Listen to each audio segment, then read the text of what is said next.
The following program is presented by the Far East Broadcasting Company because stories of people living out the gospel with their lives inspire all of us. FEBC, taking Christ to the world through radio and new media. Learn more at FEBC.org. And I think of folks who are in difficult situations, maybe in closed countries and they're Christian, or other places that are very hostile to the story of Jesus. I think Nicodemus and Joseph kind of speak for folks like that, like when's the wisest time to speak out?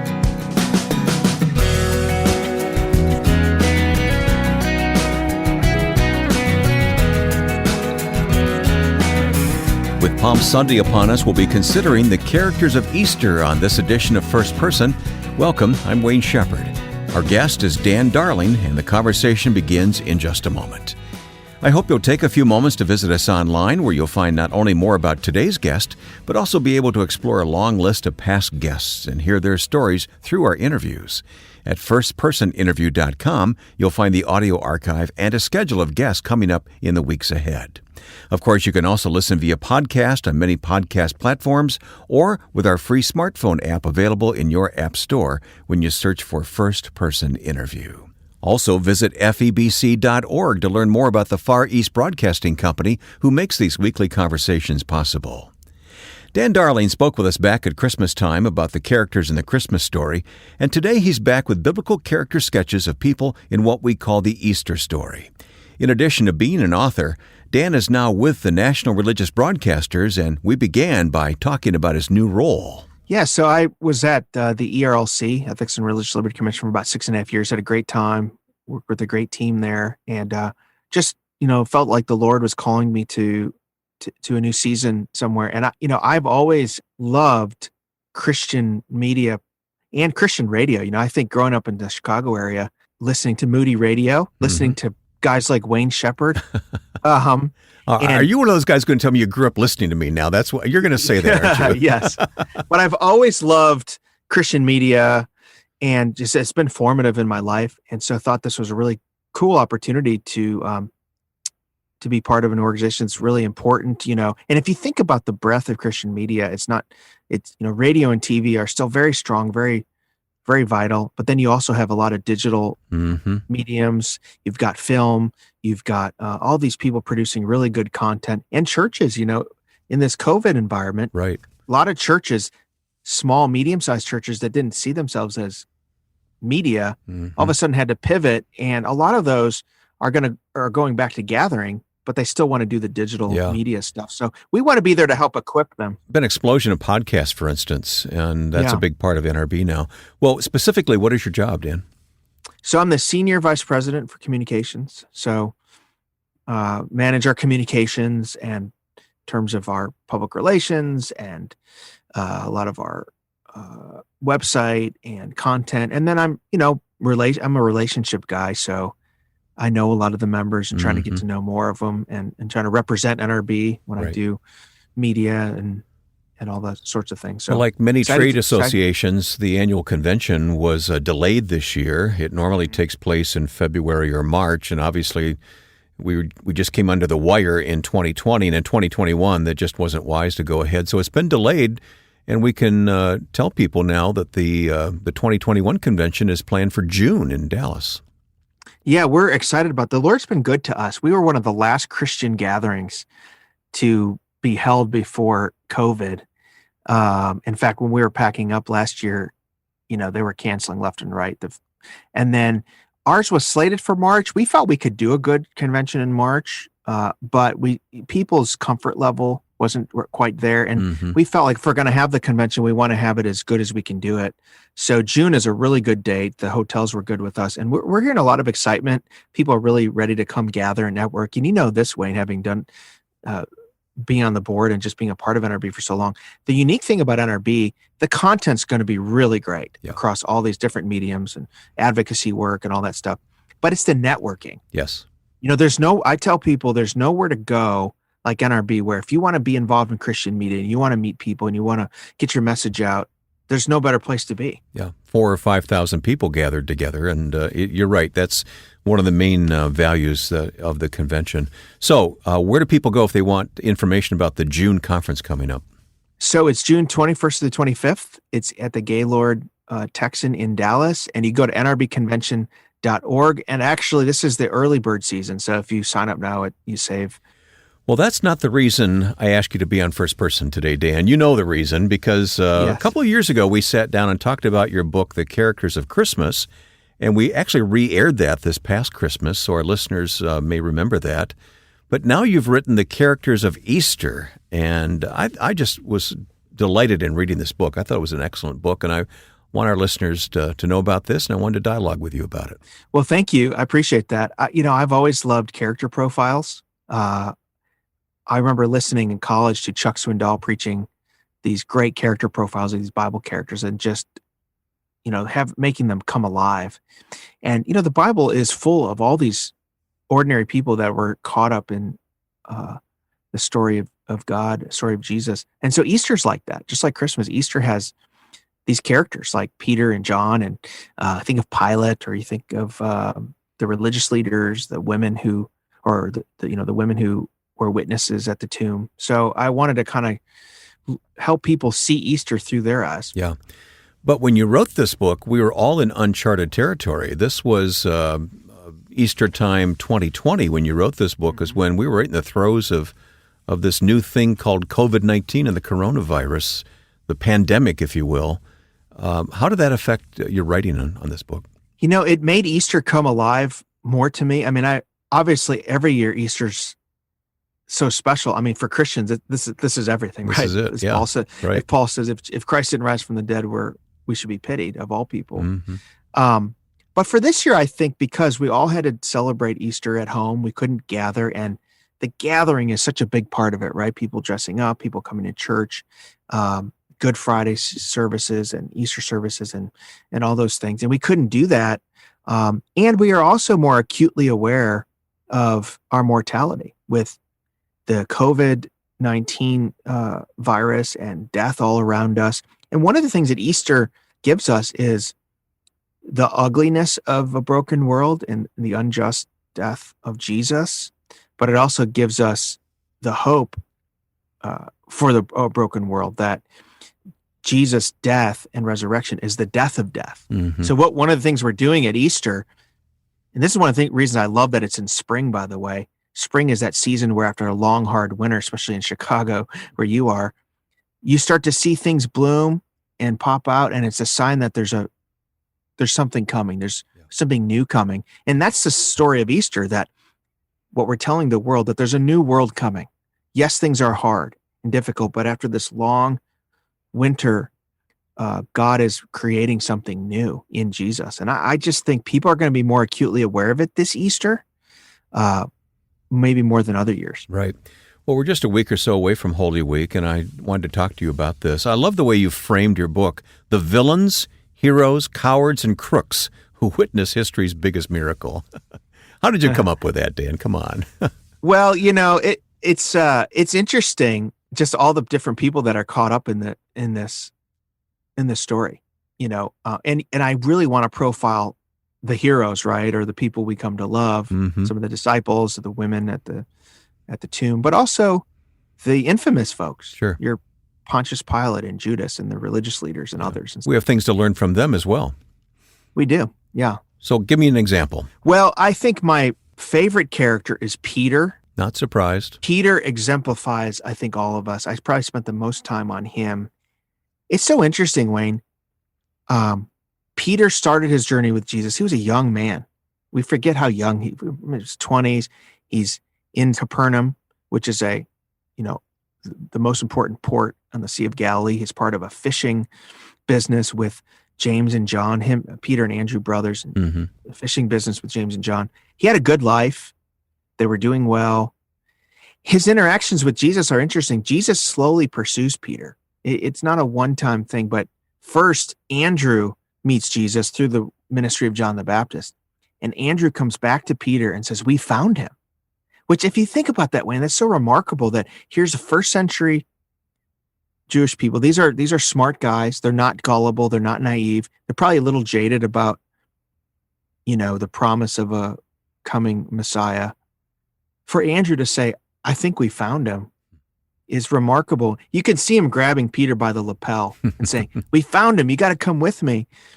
And they have these interactions with Jesus. Jesus heals Peter's mother-in-law at Peter's house. Peter has a gathering for Jesus. They probably meet, pass each other in the synagogue and in the marketplace. But then there's this moment where they have a very bad day at the office where they can't catch fish. This was their livelihood. So a bad night on the sea meant they didn't make money. They didn't have money for their family. It'd be like not getting paid for a week or just, having a bad day. They're about to come in. They're bone tired. Think of like on a Friday after a long week. Jesus comes by and they know who he is and they followed him. He says, "Hey, why don't you try throwing the net on the other side?" Which no one wants to hear. No. Like telling me how to do my job. This miracle happens, and then Peter falls down and worships and sees that Jesus is Lord of creation. And Jesus says, "Follow me." Yeah. So they follow him, and they don't know what this means. They don't know everything, but they followed him. So it's inspiring to read Peter through his ups and downs. He's the bold one to declare Christ. He's also thinks he's very strong. And, I'm not going to be the one that these other turkeys are going to abandon you, but not me. He thinks he's strong. He thinks he can defeat Jesus' enemies, and he ends up making a fool of himself. He cuts off a soldier's ear. He's a fisherman. He's not a soldier, right?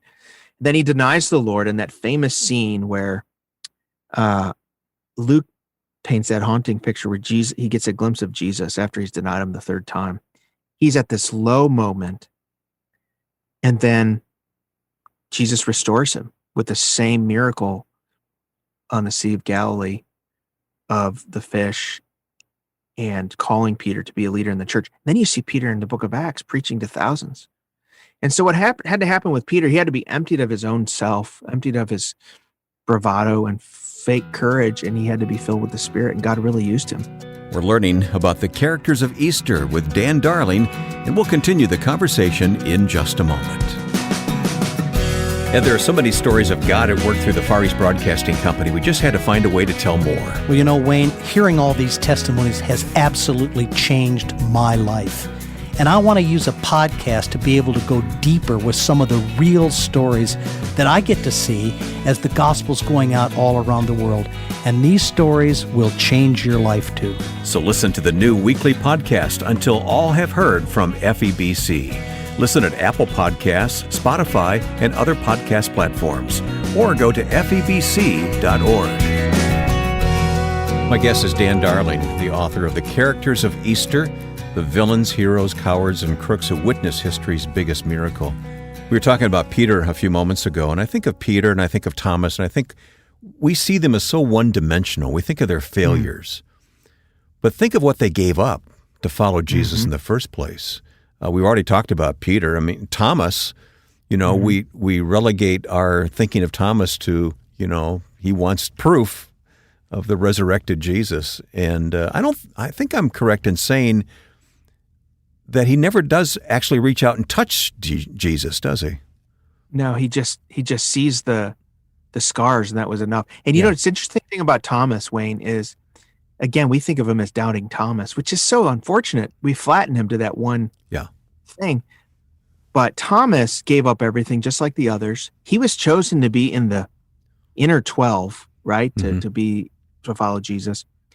And if you actually see the Bible only records 3 times of Thomas speaking. The Gospels do. The first time he speaks is, if you recall the story where they get news that Lazarus is sick and dying, and they're debating whether they should go back to Bethany. They know it's going to be very risky. Jesus' enemies are there, and the disciples are debating it back and forth. Thomas then pipes up and says, "Let's go die with Jesus." He says, basically, this is what we've signed up for. And if this means we have to go and die with Jesus, let's do it. I mean, think of the courage to say that. But that was that's why he signed up for this.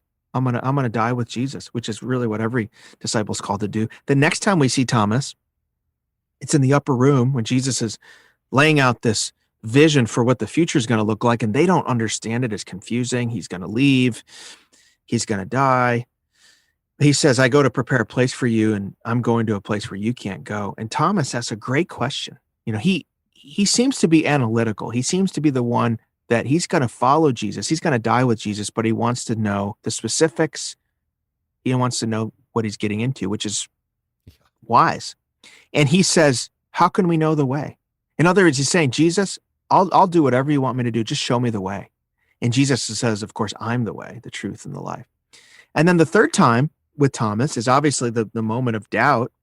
What I find so fascinating about that moment, Wayne, is you have two scenes in the upper room where Jesus appears after the resurrection. The first scene, the disciples are up there, they're huddled, they're scared, the door's locked.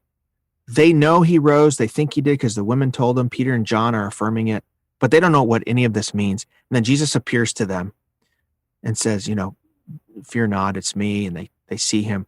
But Thomas isn't there. And, you could read in the Gospels that there's a hole. They felt like this is really great, but it's not complete without our brother Thomas. And you can imagine that he was probably just very despondent. Everything he'd put his hopes and dreams in had been dashed. The one he had given his life for, he's ready to go and die with Jesus, and he'd been unjustly tried. And why is this happening? But they pull him to Jesus, which shows you the importance of community. They drag him from despondency and doubt toward Jesus. The next week, they're in that same place where they had the Last Supper with Jesus, where Jesus had appeared to them. They're like, Thomas, you got to come see this. And Jesus appears again. And, Thomas had said, unless I see the nail scars, unless I touch them, I'm not believing, which I think he was just being hyperbolic, saying, guys, this is crazy. Mm-hmm. Unless you show this to me, well, then it happens. And Thomas' response is the response every person should have when they see Jesus, my Lord and my God. Yeah. Like, if Jesus is risen from the grave,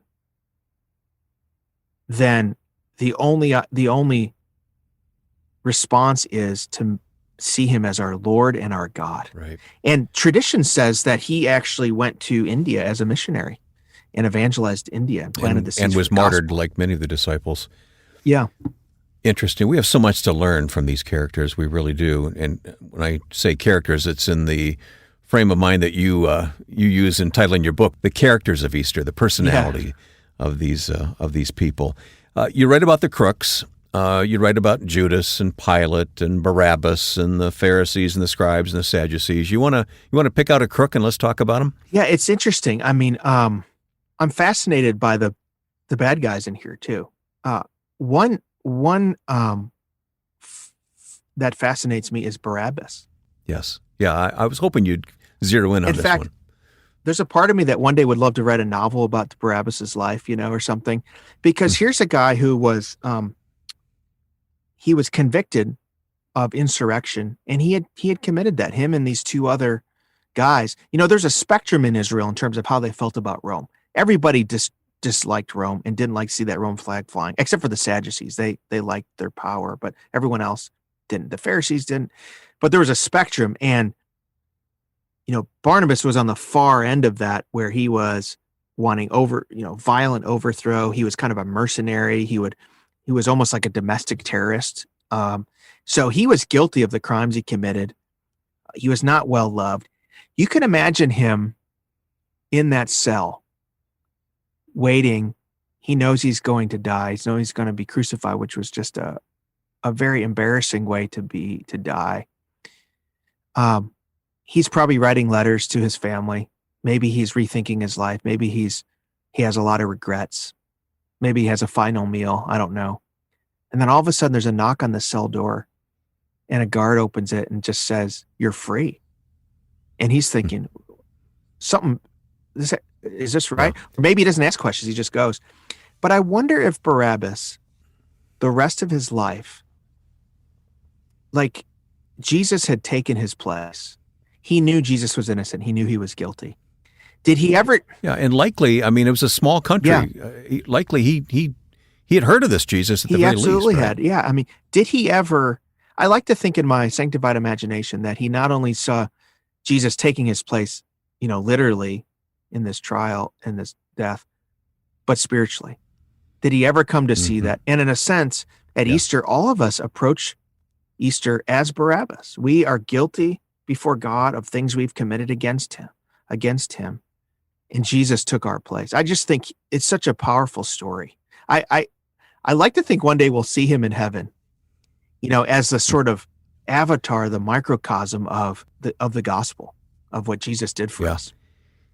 He and the thief on the cross will be buddies in heaven there, and they'll have stories to tell us, won't they? If indeed that happened in Barabbas' life. We know it happened in the life of the thief because Jesus said he would join him in heaven. Absolutely. Paradise. I mean, maybe maybe we'll find out that there was a, First Church of whatever, that Barabbas was the pastor. First Church of Crooks. Yeah, exactly. And revolutionaries. Yeah. Well, again, you write about many of these, and we're just touching a few of them as we have this conversation. But I smiled when I read the section of your book called Nick at Night. You talked about the secret believers, Nicodemus, Nick at Night. Yeah. Well, and I love the story of Nicodemus and Joseph of Arimathea. They're secret believers. Nicodemus was a powerful religious leader. He was a member of the Sanhedrin. He was a minority as a Pharisee. Most of them were Sadducees, but he met with Jesus at night. There's so much symbolism there in John that you're talking light and darkness. But I also think he met with Jesus at night because he was really serious and he wanted to get away from the crowds and have a serious discussion. Probably didn't want to be seen with this revolutionary. And Joseph of Arimathea, sometimes we read their story and we criticize and say they should have been outspoken. They should have publicly declared for Jesus. But I read that as them waiting for the right moment to publicly declare that they were in a very difficult position. And God doesn't call everybody to be flamboyant about their Christianity in a way. Nicodemus truly, I think, was studying Jesus, following him. Him and Joseph come to get the body of Jesus after Jesus' death. If they didn't do that, Jesus would have been buried in a common grave, unmarked grave. So Joseph gives up his tomb. But then they declare their allegiance and their following Jesus at just the right moment. For them to take that body and to identify would be risky. They could lose their social status. He could lose his spot as a member of the Sanhedrin. He was saying something by being this religious leader and essentially affirming Jesus. And I think of folks who are in difficult situations, maybe in closed countries and they're Christians and they're trying to be wise about how they navigate their faith, how they talk on social media, or maybe people that are in difficult environments, whether it's in academia or other places that are very hostile to the story of Jesus. I think Nicodemus and Joseph kind of speak for folks like that. Like, when's the wisest time to speak out? Well, this conversation has been a good one as we are about to enter into Holy Week and consider anew the death and resurrection of Jesus Christ. Dan Darling has been talking about the characters of Easter with us, and we'll place information about Dan's book in our program notes at firstpersoninterview.com.